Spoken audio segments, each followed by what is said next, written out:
Welcome back, everyone, to the deep dive. Today, we're doing something a little different, a unique kind of deep dive, you could say. It presents us with a really fascinating puzzle.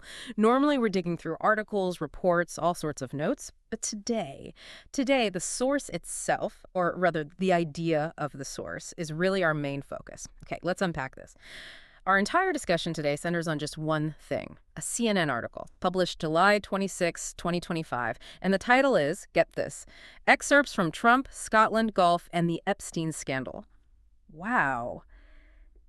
Just hearing that title, it sparks a million questions straight away, doesn't it? A very, very provocative mix of elements there. It really does. That title alone, I mean, it immediately signals this complex intersection. You've got high-profile political figures, big international business, Yeah. specifically those golf courses in Scotland, which have their own sort of Right. story, and then, of course, a very serious, very sensitive legal scandal. Our mission, like always, is to help you get well-informed. But today, it's a bit unique. We're sort of exploring what happens when the information you expect to dive into, well, it isn't quite there. Right. And that brings us to let's call it the twist for today's deep dive. We were given the title, we got the publication details, CNN, the date. But the actual text, the excerpts mentioned in the title, they weren't available to us. That's exactly it.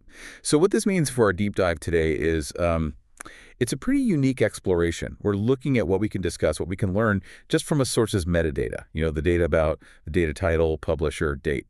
It makes you really think about the signals a publication sends before you even read a single word of the content. It's frankly a fascinating look at the power of implication. Yeah, and it's not just some quirky scenario for our show, right? It's actually a really important real-world reminder. Headlines, I mean, they're designed to grab your attention, obviously, but they're often just, the very tip of the iceberg. True understanding means you have to dig deeper. You have to get past the catchy phrase to the facts underneath. Our whole aim here is getting you, the listener, to that full picture quickly. And this situation, it just dramatically shows why we usually insist on having robust, available sources. We're basically dissecting the implications of a headline today, not its actual content. Exactly right. And it really begs the question, doesn't it? What stories, what narratives do we automatically start building in our heads just from seeing those keywords strung together? Think about it. That headline juxtaposes these specific, very loaded terms. And for many people, that immediately prompts certain assumptions, maybe even strong emotional responses. You don't even need the article sometimes. It's kind of a masterclass in how much our brains work to fill in the narrative gaps, especially when we only have limited information. That is such a good point. It reminds me of seeing a movie poster, say giant lizard versus robot uprising. You see the poster, you get the basic concept, maybe, but trying to guess the entire plot, the characters, the deeper themes, Yeah.